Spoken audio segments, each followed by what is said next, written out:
6 മാസം അല്ലാഹുവിനോട് റമദാൻ തരണേ എന്ന് ചോദിക്കുന്ന മുൻഗാമികൾ 6 മാസം കഴിഞ്ഞിട്ടും പറയും, പടച്ചോനെ കഴിഞ്ഞു പോയ റമദാൻ ഞങ്ങളിൽ നിന്ന് സ്വീകരിക്കണമേ.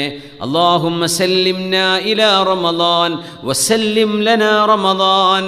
അങ്ങനെ മുൻഗാമികൾ ദുആ ഇറക്കുക, പടച്ചവനെ ഞങ്ങളെ റമദാനിലേക്ക് സലാമത്താക്കിത്ത, റമദാനെ ഞങ്ങളിലേക്കും സലാമത്താക്കിത്ത, ഒരു ബുദ്ധിമുട്ടും ഇല്ലാണ്ട്, ഒരു തിന്മയിലേക്കും പോവാതെ, ഒരു അനാവശ്യമായ ചർച്ചകളും വരാതെ ഈ റമദാനെ സലാമത്താക്കിത്താന്ന. അതിന് അള്ളാഹുവിനോട് ദുആ ഇറക്കുക. ഫിത്ന ഉറപ്പാണ് ലോകത്തുണ്ടാകും. അത് റമദാനിൽ പ്രത്യേകിച്ച് കുറച്ച് ആളുകളുണ്ടാവും. ഷയാത്തീനുകളെ അള്ളാഹ് പിടിച്ചു കെട്ടിയെന്ന് പറഞ്ഞു, മനുഷ്യന്മാരിൽ ശൈത്താന്മാരെ പിടിച്ചു കെട്ടിയിട്ടില്ല എന്നതിൻ്റെ അർത്ഥം. അപ്പോൾ അവരെപ്പോഴും ചാടിക്കളിച്ച് വരും. അവരെ നിർത്തേണ്ട അടുത്ത് നിർത്തുക. നമ്മുടെ ഇബാദത്തിന് തടസ്സമാകുന്ന ഒരു ചർച്ചയിലേക്കും ഒരു ചിന്തയിലേക്കും പോകാതിരിക്കുക. അതിനാണ് അള്ളാഹു റമദാനെ സലാമത്താക്കി തരണേ എന്ന് ദ്വാരക്കണത്. അല്ലാഹുമ്മ സല്ലിംനാ ഇലാ റമദാൻ വസല്ലിം റമദാന ലനാ. അള്ളാഹു നമുക്ക് തൗഫീക്ക് ചെയ്യട്ടെ.